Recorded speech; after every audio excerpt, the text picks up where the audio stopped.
साधना जी,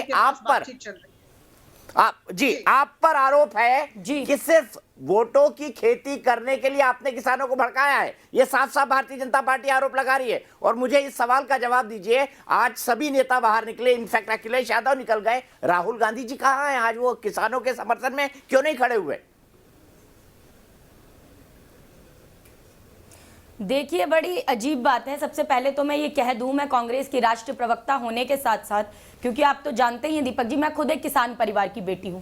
मैंने 5 साल की उम्र में, आपको ध्यान भी होगा, 13 अगस्त 1999 को किसानों की मांगों का समर्थन करते हुए संसद भवन पर गिरफ्तारी भी दी थी। तब भी ये सरकार किसानों पर कहर ढा रही थी भाजपा की, आज भी ये किसानों पर कहर ढा रही है। अभी मैं आपके चैनल पर बहुत देर से डिबेट को देख रही हूँ, मैं खुद आई हूँ, तब से डिबेट नहीं देख रही। आपका चैनल लगभग पिछले 1.5 घंटे से मैं देख रही हूँ, और आपके चैनल पर इतनी सार्थक और सकारात्मक डिबेट मुझे देखने को मिली। आपने बहुत सटीक प्रश्न किए। मैं भी एक प्रश्न करना चाहती हूं। आपके चैनल पर अभी कुछ देर पहले कह रही थी अपराजिता जी कि हमें धन्यवाद करना चाहिए था कांग्रेस के प्रवक्ताओं को। तो ये बता दें कि आपको किस लिए धन्यवाद किया जाए? इसीलिए धन्यवाद करें कि आपने देश की 25 लाख करोड़ की खेती का उपज कारोबार चंद उद्योगपतियों के हाथों में देने के लिए, धन्ना सेठों के लिए कानून बना दिया? या इसीलिए आपको धन्यवाद किया जाए कि एक प्रधानमंत्री लाल बहादुर शास्त्री जी ने जय जवान जय किसान का नारा दिया था, और हमारे देश के, आपकी पार्टी के आदरणीय मोदी जी ने एक देश के जवान को देश के किसानों के विरुद्ध दिल्ली के बॉर्डर पर खड़ा कर दिया? मतलब अगर आदिवासी आंदोलन करे आपकी जन विरोधी नीतियों का, तो आप उसे नक्सलवादी कहेंगे, कोई अल्पसंख्यक कहे तो पाकिस्तानी कहेंगे, अगर कोई छात्र कहे तो टुकड़े टुकड़े गैंग का सदस्य कहेंगे। तो केवल मोदी मोदी कहलाने वाले देशभक्त कहलाते हैं क्या? ये भी बता दीजिए जरा आप। और अवार्ड वापसी गैंग की भी बात करते थे आप, तो प्रकाश सिंह बादल जी ने इसी बात पे पद्म विभूषण वापस कर दिया है, कहेंगे उन्हें अवार्ड वापसी गैंग का सदस्य? और दूसरी बात, आप कह रहे हैं बड़ा अच्छा कानून, आप लोकसभा की सदस्य हैं, मैं बड़े सम्मान करती हूं आपका, लेकिन राज्यसभा में आप क्यों? मुझे लगता था बस मोदी जी हमारे प्रधानमंत्री महा झूठे हैं, लेकिन भाजपा के सारे प्रवक्ता झूठ बोलते हैं। आज आपने साबित कर दिया। राज्यसभा में आपने वॉइस वोटिंग कराई, लगातार सांसद विरोध करते रहे, आपने निलंबित करा दिया, चोर दरवाजे से अध्यादेश लाए, कौन से किसानों से आपने पूछने का काम किया? और आप बता दीजिए, भंडारण के लिए आप कानून लाए हैं। 1944 के अंदर जब बंगाल में सूखा पड़ा, तब ईस्ट इंडिया कंपनी के अधिक भंडारण के कारण 40 लाख से अधिक लोग भूख से मर गए थे। आपने फिर उस कानून को लाने का काम किया है। आप देश के उद्योगपतियों को बढ़ाना चाहते हैं। हाँ, हमने सुना था, मोदी जी ने कहा था कि आपदा में अवसर ढूंढिए। लगता है इस आपदा की आड़ में मोदी जी ने उद्योगपतियों के लिए अवसर ढूंढ लिया है और 3 काले कानून ला दिए हैं। आप एपीएमसी एक्ट की बात कर रही हैं, अभी आप कह रही थी मैनिफेस्टो का पढ़ के बता रही थी। मुझे बता दीजिए आप कि working group of consumer affairs के जब अध्यक्ष मोदी जी, उन्होंने खुद कहा था,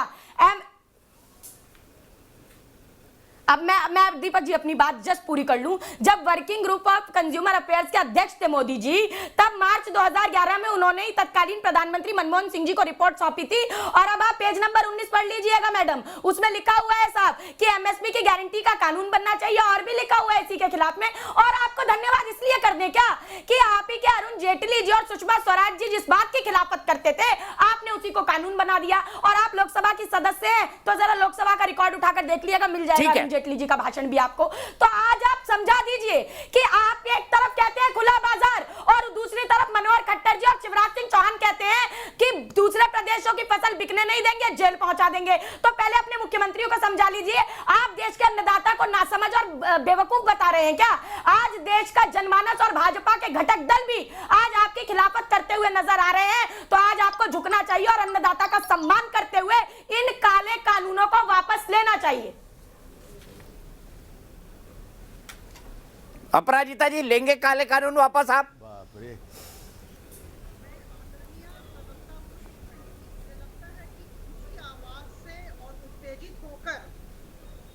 किसी समस्या का समाधान नहीं किया जा सकता है, बड़े शांत मन से बात को समझना पड़ता है। 3 फार्म बिल लाए गए, विचार विमर्श करके, सरकारों से, राज्य सरकारों से विमर्श करके ये फार्म बिल लाए गए। नहीं तो कहाँ विचार विमर्श किया गया? झूठ मत बोलिए, आप फिर से झूठ बोल रही हैं। आप मेरी बात सुने बहन, आप मेरी बात सुने। आपकी बात बड़ी उत्तेजना के साथ सब लोग सुन रहे थे। अरे दीदी, आप गलत मत बोलिए ना। अरे आप मैडम गलत मत बोलो ना, आप सही बोलिए, आप तथ्यों पर बात कीजिए। अब आप मोदी जी की तरह नहीं, क्यों नहीं सफल भाई, मैं आप थोड़ा किसान की शांत हो बेटी भी जाएं। हूँ, कांग्रेस आप की थोड़ा शांत प्रवक्ता हो भी जाएं, हूँ। आप सुन लें। नहीं, मेरा भी दूसरों को सम्मान है। सुनें। बात देखिए, देखिए, अपमान कांग्रेस की के बात साथ और यही सम्मान की दिक्कत बात है। नहीं आप है। गिरेबान में बात झांकें, नहीं, दूसरों बिल्कुल को भी सुनूंगी, सुनें। लेकिन आप झूठ अभी मत बोलिए। राजनीतिक रोटियां न नहीं नहीं, सेके, दिक्कत मेरी तो बात सुने। गिरेबान में मत ये झगड़ाइए जो आप। 3 फार्म बिल्स आतंकवादी आए के हैं, आरोपियों का आपने इन संसद 3 पहुंचाया, फार्म हमने बिल नहीं के पहुंचाया, तो माध्यम गिरेबान से में मत हम झगड़ाइए एक आप। लिबरलाइजेशन का वातावरण क्रिएट करना चाहते हैं, और ऐसा होगा कि हमारे जो फार्मर्स हैं, हमारे जो अन्नदाता हैं, जो इनका जो प्रोड्यूस है, इसको अच्छा मूल्य मिलेगा। एक ऐसे इकोसिस्टम की, ऐसे वातावरण की हम सृष्टि करना चाहते हैं कि हमारे अन्नदाता को उसके ठीक है उत्पादन के लिए अपराजिता अच्छा जी, मूल्य आपके मिले। इसी कमेंट और पर ऐसा कभी ना सोचे कि किसी व्यापारी या किसी आपके कंपनी इसी के कमेंट हाथ पर मैं उनकी बहस को आज जमीन बिक रोकूंगा। जाएगी या